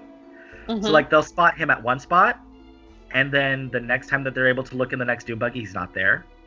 Mm. And there's like no way that you can get off that without like triggering alarms and stuff like that, because safety. Isn't there a traveling ghost in the mansion that has a cane? Doesn't one of them have a cane? Is it one of the hitchhiking ghosts? Yeah, one of the hitchhiking ghosts. Doesn't one of them have a cane? The Hatbox Ghost has a cane. Oh yeah. Yeah. There's stories of a little boy. Yes, that's one I heard. Like you said, allegedly his family dumped his ashes without, like, they asked Disney's permission. Disney said no, because obviously it's biohazard. Mm-hmm. But they just decided to do it anyways because people are people. Yeah. So, I don't know how much of this is true, but it's a fun story to tell anyways. Some people have described talking to a little boy in line. He doesn't have any family with him. And he has no knowledge of things that have happened to the park since, I want to say, 1984. Wow. So, like, the kids will be like, oh, you want to go to Star Wars Land next? He's like, what's that? Yeah. Like, what's that with Star Wars? Like, What's excuse that? me? Oh, no. Automatic ghost. Automatic ghost. There have been sightings of a crying little boy at the exit, and when they try to like comfort him, he disappears. There have been stories of just like a lot of people's names being called out to them. A lot of names is so creepy. I know, but then again, everyone at Disney wears so name tags, so ghosts yeah. can read it. It's all right. That's true. I was about to ask that, like the names and everything, and being pulled and tugged. I think it's because, like, in my hypothesis, I think from listening to these tales, it's like they have such a good rapport and respect for the park that I'm sure these entities there are definitely going to make themselves known to a lot of the workers. So, I mean, people that work there honor and respect and love their job. So the ghosts are like, oh, okay, we're going to mess with you now. Let's see how ride or die you are. There's, do you remember, like, 2009, the video of the ghost leaving the Haunted Mansion and walking out? Yes. Oh, my God. I remember when Ashton Kutcher posted it on his Twitter, of course. But yeah, it was like a humanoid looking, like kind of like a ghostly bluish, I could be wrong, like a bluish or greenish form leaving. And it like walks through the closed gates and it walks like straight into Orleans Square. I want to believe that. Okay. It's most likely an old security monitor that had kind of, you know, like how old monitors have a burn on it? Yeah. Like an image burn? Okay. That's what some of the, like, because when I worked at Disneyland, they have what's called Cast TV. Mm-hmm. And during Halloween one year, they had literally, it was a like 5-minute segment where they were like disproving like the Disneyland ghost videos. And I'm just like, I want to believe. I want to believe. I know. Yeah. there was a video of like during the fireworks show, you could see someone standing on the castle. Yeah. That was actually one of the pyrotechnicians standing on the castle. Like that, like they're like, because the pyrotechnicians wear all black. And the ones who work on the castle show, the ones who have to do the fireworks on the castle, makes sense. Because of the forced perspective, the ones however that I can't explain. The Tower of Terror one, where the old man who's in like maintenance, he's got like a checklist, he's doing like a show check, and you see like the ghost sitting like in a seat behind him, and you see her go to another seat. I can't explain that one except maybe it was a viral video that Disney like promoted for their Halloween time because it came out right around that time. But there's another Tower of Terror video that creeps me so much out. It's back in the day when it was still Tower of Terror and it wasn't Guardians of the Galaxy, and the doors open and you see the ride vehicle and it drops. Yeah. It looks like someone's sitting there and looking back in as like the ride vehicles drop. I have like that video scares me so much, and I have no idea how to explain it. There is a video allegedly showing Mr. One-Way getting on a ride vehicle, getting on Space Mountain. Yes, I've seen that one. That one I've watched so many times. I'm just like, it kind of looks like someone going in. Like it does. It doesn't look fake like the other ones I've seen. Yeah, the Tower of Terror one, the Tower of Terror one with the maintenance, the engineering dude in the ride vehicle. That one, I'm like, that's too clean. It looks like it's too perfect. Yeah. Exactly. So honestly, like, I've been in, like, for cast members, they have like appreciation events, and one of the ones that I've been to I was able to walk around the Haunted Mansion. I was so geeking out. I was like, oh my god, the old like original one. Oh no, it was during Christmas, so unfortunately. Oh, I love that even more. I know. Is it true that you guys do? I read about this. Is it true that they do like the Nightmare Before Christmas? Like they install something like the Nightmare Before Christmas around the Haunted Mansion? You haven't been in the park since 1995. But I read like too. I'm gonna post Halloween through during Halloween, and then it stays through the Festival of Lights, and it's so cute. That's what I heard, and I heard. I'm gonna post it on our Instagram today. But I just came across this little, I guess, legend where they have a gingerbread house, and they notice shingles of the gingerbread house constantly going missing whenever they have that installment. So now it's a tradition that every year when they put the house up, that they leave an extra plate of shingles for whoever is taking Whoever's it. eating it. Yeah. So some people believe it might be linked to the little boy, like the little boy who was catch eating or taking the shingles. So yeah. There is one like table in the Madame Leota scene. Ooh. And during the Haunted Mansion holiday, they put like a little zombie nutcracker on it. And hell yeah. The story behind that is, if you like bump into that table, something really bad's gonna happen to you. Like people have been in car accidents right after bumping into it. People have had loved ones die. No. Like that one I feel is I'm like, you know, confirmation bias and all that jazz. Yeah, it's a fun story to tell, but I'm just like, is it though? Or is it just to keep the members away from, you know, the display, away from the table? The Ghost Bride in the Haunted Mansion, so much of that when they were just designing the attraction, the original Ghost Bride, not the current one where she's an axe murderess, that's based on Lizzie Borden, but the original bride. No, the original one, the one she's all blue and stuff. Yeah. She's based off of the Brown Lady of Raynham Hall. I learned that today. No. They designed her to look like the famous ghost picture of the Brown Lady of Raynham Hall. So that's like a connection between the Haunted Mansion and an actual famous haunting. Wow, that is so awesome. Of course they would do that. Because like the whole story of the Haunted Mansion is it's a resting place. It's like a retirement home for famous ghosts. So that's kind of the like backstory that Walt Disney had. And it was honestly, like, if, like Bryce, you mentioned the Imagineering story, it was like the last attraction Walt Disney had any hand in designing at all. That's so crazy. Like, he died in 1966. The ride didn't open till like 1969. It opened. It opened a week after the Sharon Tate murders. No way. What a coincidence. A week after the Tate LaBianca murders. Oh my God. They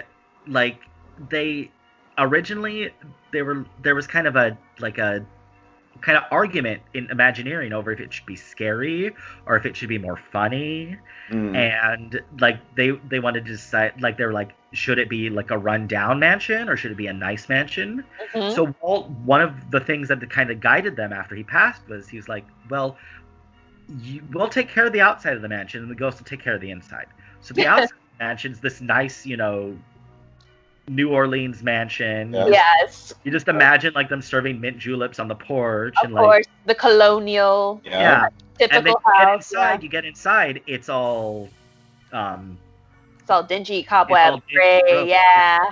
That's what I love so much about it. The beginning of the attraction, up to Madame Leota, you don't see a ghost because it's more inspired by like The Haunting. Mm-hmm. And it's like the endless hallways and things like that, inspired by the Winchester Mystery House and things like that. There's signs that there are ghosts there. The doors are knocking. You hear voices and things like that. But until you go through the seance, there's no actual ghosts that are appear to you. Yeah. There's once you get through the attic scene, and the ride vehicles are like going backwards and going into the graveyard. Mm-hmm. There is it's completely false, but it's kind of like one of those like creepypastas, like like Rugrats is all in Tommy's head or something like that. You know, those like stupid creepypastas. There's one that's saying, because we're going through the windows, what happens is you're stuck in the haunted mansion. The ghost host says, "There's always my way out," and they show the skeleton on the noose. Mm-hmm. So the only way to get out of the haunted mansion was to commit suicide. So what you're seeing then is you're going through the graveyard and you are the ghost then. But it's just like pish tosh, bully. I did not know that. well, it's just urban legend. It's just some creepy. I mean, that's the rabbit hole that you go down. No, I went through that last night. When you start researching, even me too. Like I was like, oh, I can't. I gotta stop. I need to go to sleep. Like, I was like, even though my new bedtime is 2:30 in the morning now, like I need to go to sleep. So yeah, those are the different types of rabbit holes that you'll go through. Just one of them, I would say. I mean, there's so many other crazy, like stories attached to Papa Mouse's mansions and worlds. So I like we've been talking almost 2 hours now, and I've barely scratched on most of the stories. Like, I know, like I mentioned, I didn't have any good stories from Fantasyland, but I know the Fantasyland cast members have probably really scary stories there too. Well, we have to do a part 2 and get one of them on. Exactly. I'm just like thinking about like all of the stories that I've told. Like some of them were told to me, some of them I found myself, some has happened to me myself. Well, of course, yeah. I'm just like, imagine all of the cast members who have stories like that as well. Like there's absolutely.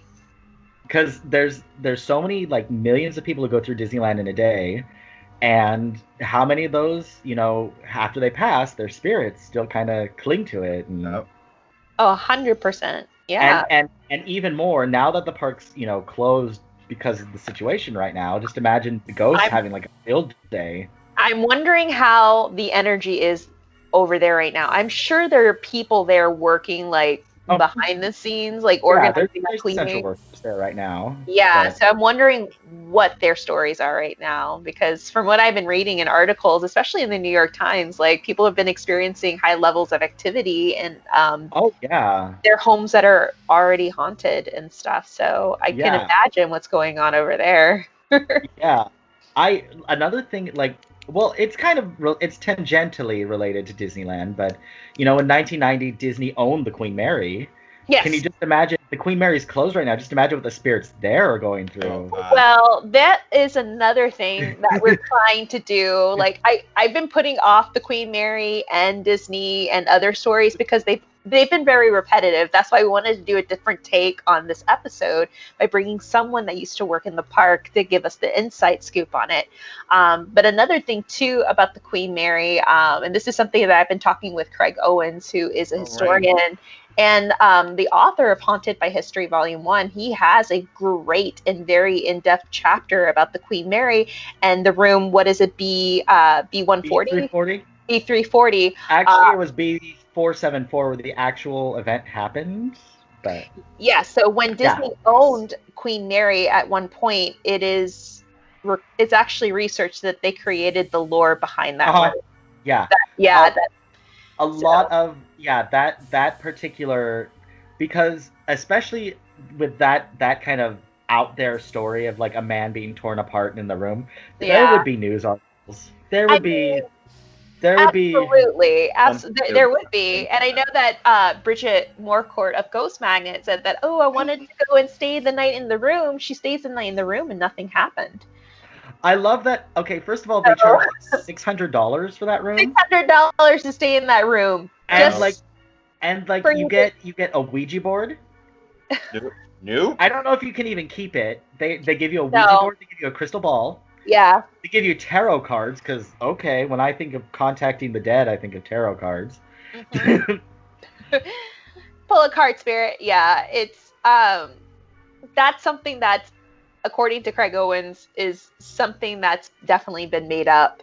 I mean, they even created the attraction, room B340 in their the Halloween attraction that they had there every year. So yeah, that was much longer after Disney owned the Queen Mary that the Dark Harbor happened. But Dark Harbor, but they used one of the rooms as an inspiration for Dark Harbor, and it's one of their most intense walkthroughs. I screamed the whole time. I think I ran because they somehow know your name. They somehow figure out your name too. They're like, yeah, me. I'm like, no, that's not my name. That's not my name. Yeah. Oh no! Like whenever you go in a haunted attraction, do not let your friends say your name because I worked in haunted attractions. We listen, and we are very good about communicating. Can you call me Candy at least? I've always wanted to be a Candy. So going back to Disneyland, for so many people it represents hope too. Yeah. So when Disneyland closed down, so many people were like, "Oh, this is real." Mm-hmm. When Disneyland, even though eventually Disneyland will open again, for so many people, seeing Disneyland close down is just think of the blow to the American psyche. Yeah, it is.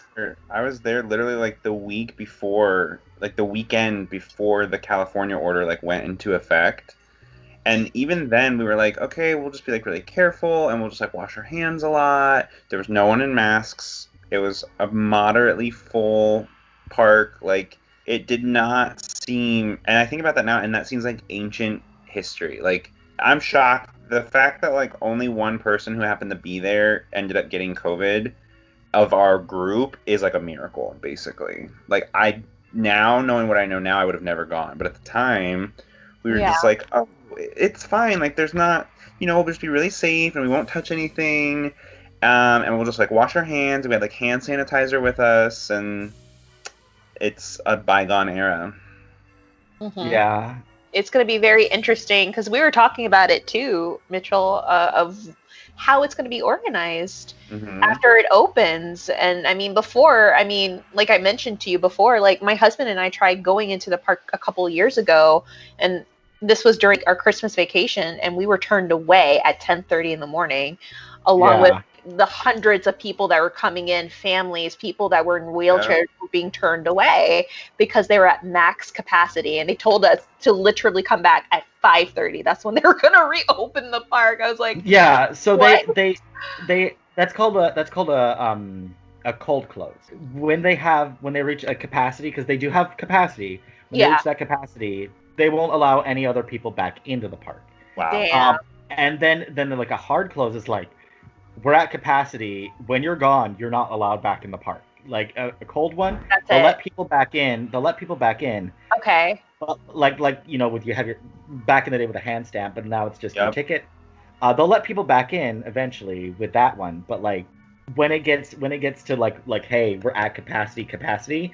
When you leave the park, bye. You're gone for the day. Bye. Yeah. Damn, that's so crazy. But I can't imagine how it's going to be now, especially with people who just purchased their year pass or annual passes. Right before the closure happened. Which the way they're doing it in Shanghai is you have to make reservations for the day you want to come. Damn. So I see that's partially how they're going to do it. But one thing I do know for certain is Disney will, because they don't want the bad publicity. Yeah. They will do it right. They'll. I hope so. I really do. Yeah, they're not gonna rush into reopening Disneyland. Yeah. They're not gonna rush into reopening it until they have the procedures in place down pat. Because Disney, when they open a new attraction, they have the procedures placed down pat. Whenever they are on top of things. So I could see it's gonna be a learning curve that I think partially is that training the public on what to do as well. See, that's where it's going to be a hard hit for everyone because I saw how it was when they banned selfie sticks, and I saw how it was when they banned the larger strollers. Well, as we've noticed in the media too, we are a very stubborn and entitled nation now. Yeah. So people want their Dole Whip, people want their Mickey Mouse ice cream. They're gonna have to wait. They're gonna have to be very, very patient, And I can't imagine. I can't imagine how it's gonna be when they do a soft opening, a slow opening. So hopefully, they're kind of doing that in Florida right now with their shopping center, Disney Springs. So we'll see. We'll see how. Yeah, we'll see how. It's kind of like a cold opening. It's kind of like a cold run. So we'll see how that turns out. Hopefully. Well, thank you so much, Mitchell, for being on our podcast. Welcome. Fun. We really appreciate you sitting down with all of us and telling us all the haunted tea with Disneyland and going over, what was actually real, what happened, and even things that we just didn't know offhand, and getting the first, second people's accounts of their experience working in the park. So thank you so much. Where can people find you or follow you? Because I'm on Instagram, Mr. Spooky 13. Of course. I'm now into TikTok. That's my new thing. Hell yeah. Hell yeah, girl. I've seen your costume and I approve 100%. That is, I think it's also Mr. Spooky 13 on there. That's basically my I'm also on Twitter as Mr. Spooky 13. Yes, we're gonna post it, guys, on our Instagram. I love his costume. I love his TikToks. So be sure to follow Mitchell. Let us know if you want us to do a part 2 with Mitchell. We love to gather more of this information, because I had a lot of people in the past bug me about doing this episode along with, let's do the Black Dahlia, let's do this. But it's I want to be a little different. I want us to do something a little different with these stories, because they've been so repetitive. So, and also to find stories that we haven't heard of too, in relation to, these different happenings in different locations in and around California. But thank you once again, Mitchell. All right, Mr. Spooky, say spooky. And before we sign off, guys, we just wanted to say a huge thank you to our new Patreons. We want to say a huge thank you to Victoria Maddox, all the way from the UK. Thank you so much for donating. Also to Sylvia Gardner and Elaine Louise. Thank you guys so much for your donations, and I'm not going to cry. I did that this morning, so we're all good. But thank you so much for your donations. Do any of you gentlemen want to say anything else before we sign off? Wash your hands. Wash your hands. Quarantine. Save Halloween. Save Halloween. And Bryce, do you have anything else you want to say? Bye. Bye, guys, and stay spooky. Bye. Stay safe and stay Halloween weird. Thank you so much. Very special thank you to our special guest, Mitchell Ralston, who's a lover of Halloween, fairy tales, and witches, and of course, Disneyland. We also want to say a big thank you to all of our patrons. You guys helped produce this episode, and for that, we're so thankful for you. Some more thank yous are in line for our new patron members. Corey Dooley, Victoria Maddox, and Helen Louise, thank you guys so much for becoming new members. Also, another big thank you to Julie and Sylvia Gardner for increasing your pledges. Guys, you not only made Bryce cry, but you also made his double cry before he did, which is a huge feat. So thank you so much for your donation, your love, and your support in keeping this Hollyweird Paranormal podcast train moving, especially during unstable times. Speaking of Patreon, want to become a Hollyweird Paranormal producer? Want to help produce our episodes? Well, look no further. You can head on over to www.patreon.com/Hollyweird Paranormal, and for as little as $1 or more per month, for 1 or 2 or 3 months, or however much time you want to donate, regardless, you'll have access to our secret podcast society of Saturday Night Ghost Club, where you get to listen to real ghost stories that I collect from people off the streets, people that I've worked with, that I'm acquaintances with, who are willing to share their ghost stories. And you definitely don't want to miss this out, because these stories will definitely make you sleep with more than one nightlight on. You'll also be gifted magnets, pins, coasters, and stickers, and postcards. So head on over to our Patreon page to find out more information. If you want a little more information about your hosts and the podcast, well, look no further, because we also have a website, hollyweirdparanormal.com. There you can find out how to listen to our episodes, get caught up with our past and present episodes and seasons, and you can learn more about your hosts, myself and Bryce Mitchell-Williams. You can even click on our merch store, where you can shop for some Hollyweird Paranormal threads. We've teamed up with designer Noisy Project, as he catered some specific designs for our merch store, so you definitely want to go check those out, especially his ghosted sweatshirts and t-shirts. And the answer is yes, guys. Bryce has purchased those sweatshirts to turn into crop tops. Also, follow us on our social media. Follow us at Hollyweird Paranormal on Facebook and Instagram, and HWP Podcast on Twitter. Have a story that you're dying to share with us? No pun intended, then definitely send it our way at hollyweirdparanormal@gmail.com. We received a few that we're definitely keeping for our Listener Tales episode in the future, so send them our way. Love Hollyweird Paranormal and you have a few more moments to spare? Then head on over to Apple Podcasts, where you can help rate and review our podcast. It would really help us out, and it helps us indie podcasters become a little more visible. Okay, friends, stay healthy, stay safe, take care of yourselves, and always remember to stay Hollyweird. We'll leave you with the rest of this song by our friend DJ Ninjoy, Americano Please, so fitting since we are coffee addicts. So feel free to turn up the volume and enjoy the rest of his song. Till next time.